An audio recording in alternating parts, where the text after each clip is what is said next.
காஞ்சி கைலாசநாதர் கோவில் 1300 ஆண்டு கால மர்மங்களும் ரகசியங்களும். அனைவருக்கும் வணக்கம். எல்லாரும் எப்படி இருக்கீங்க? நல்லா இருக்கீங்களா? நான் ரொம்ப நல்லா இருக்கேன்.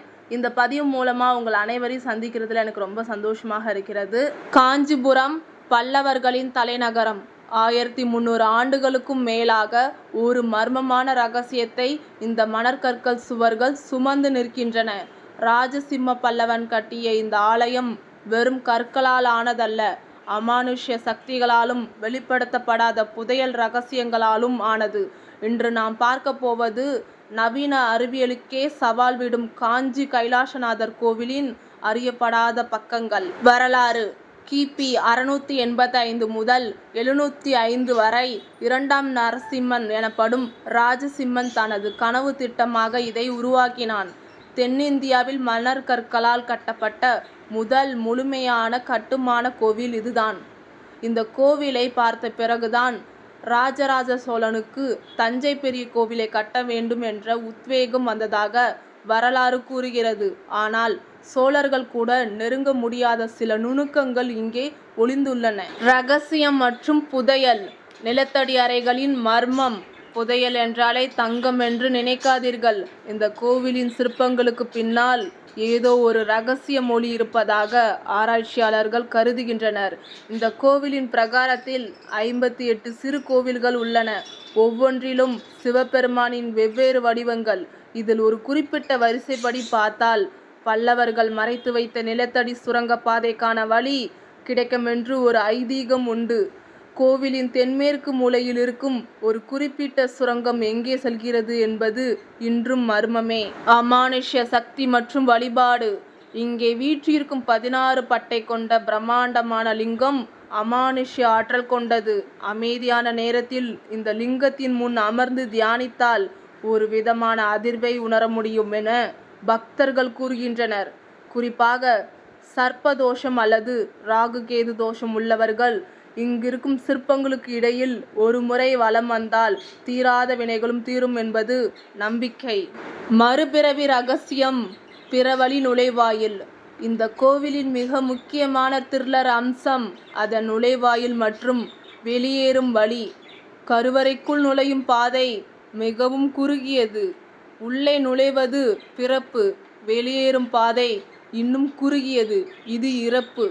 ஒரு மனிதன் அந்த குறுகிய வழியில் தவழ்ந்து வெளியே வரும்போது அவனுக்கு மறுபிறவி கிடைப்பதாகவும், இனி அவன் தாயின் கருவறைக்குள் மீண்டும் பிறக்க தேவையில்லை, நுழைய வேண்டிய அவசியம் இருக்காது என்றும் சொல்லப்படுகிறது.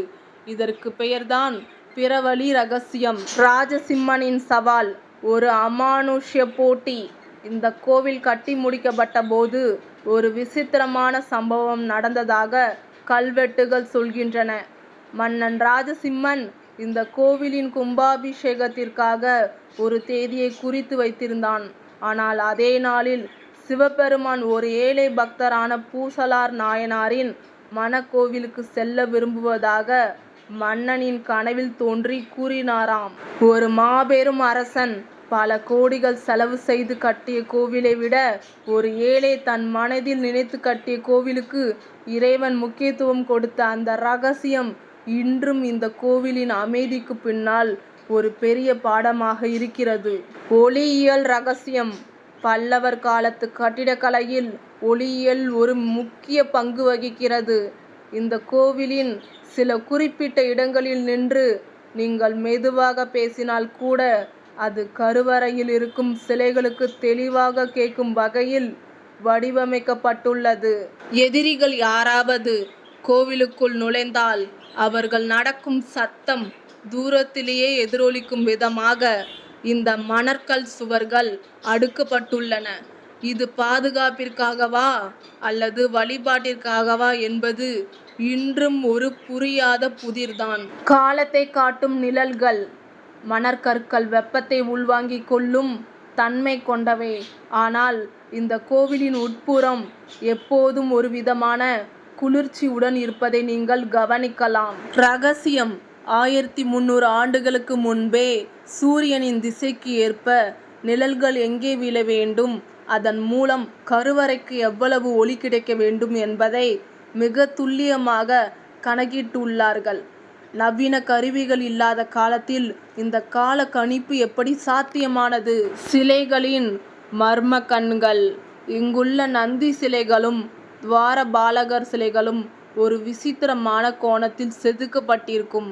நீங்கள் கோவிலின் எந்த பகுதியில் நின்றாலும் ஏதோ ஒரு சிலை உங்களை உற்று பார்ப்பது போன்ற உணர்வு ஏற்படும்.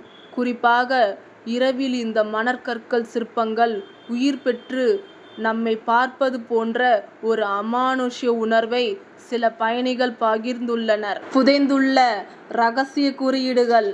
ராஜசிம்ம பல்லவன் ஒரு கலைப்பிரியன் மட்டுமல்ல, அவர் ஒரு இரகசிய குறியீடுகளை பயன்படுத்துபவர். இங்குள்ள கல்வெட்டுகளில் கிறந்த எழுத்துக்கள் பயன்படுத்தப்பட்டுள்ளன. அதில் மன்னன் தன்னை அத்தியந்த காமன், அளவற்ற ஆசை கொண்டவன் என்று அழைத்து கொள்கிறான். பல இடங்களில் காணப்படும் சிங்கம் மற்றும் யாளி உருவங்களின் காலடியில் சில இரகசிய குறியீடுகள் இருப்பதாக சொல்லப்படுகிறது. இது அந்த காலத்தில் நிலத்தடியில் மறைக்கப்பட்ட பாதைகளுக்கான மேப்பாக இருக்கலாம் என சில ஆய்வாளர்கள் சந்தேகிக்கின்றனர். வழிபாடு மற்றும் பலன்கள். 16 பட்டை சிவலிங்க வழிபாடு. இங்குள்ள மூலவர் ராஜசிம்ம பல்லவேஸ்வரம் என்று அழைக்கப்படும் 16 பட்டை கொண்ட மகா சிவலிங்கம்.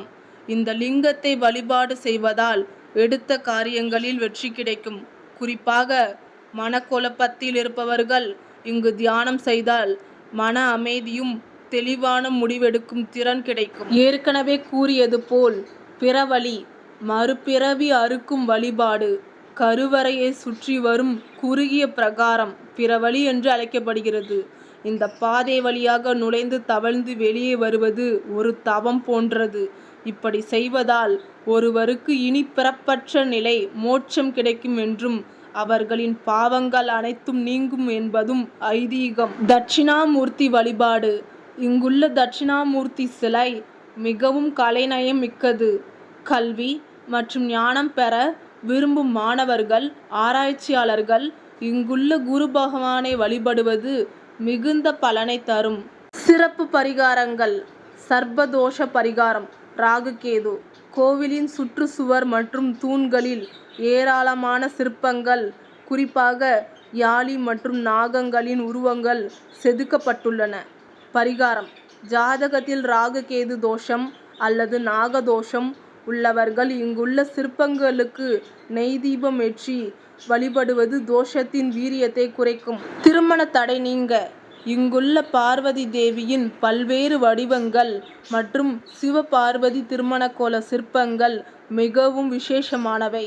பரிகாரம். திருமண தடையால் அவதிப்படுபவர்கள் இங்குள்ள அம்பிகையை மனமுருகி வேண்டி பிரகாரத்தை வலம் வந்தால் விரைவில் நல்ல வரன் அமையும் என்பது நம்பிக்கை. கர்ம வினை நீங்க. பரிகாரம். 1300 ஆண்டுகள் பழமையான இந்த மணற்கல் கோவிலில் அமைதியாக அமர்ந்து ஓம் நமச்சிவாயா மந்திரத்தை 108 முறை உச்சரிப்பது ஒருவரது தீராத கர்ம வினைகளையும் மனபாரத்தையும் குறைக்கும் ஒரு சிறந்த பரிகாரமாக சொல்லப்படுகிறது. வழிபாட்டு நேரம் காலை 6 மணி முதல் 12 மணி வரை, மாலை 4 மணி முதல் 7 மணி வரை. இந்த தகவல் உங்களுக்கு பிடித்திருந்தால் மறக்காமல் உங்கள் நண்பர்களுக்கு பகிருங்கள். இது போன்ற பல அறியப்படாத வரலாற்று ரகசியங்களை தெரிந்து கொள்ள நமது சேனலை சப்ஸ்கிரைப் செய்து அந்த பெல் ஐக்கானை கிளிக் செய்யுங்கள். மீண்டும் ஒரு சுவாரஸ்யமான வரலாற்று பயணத்தில் உங்களை சந்திக்கிறேன். நன்றி, வணக்கம்.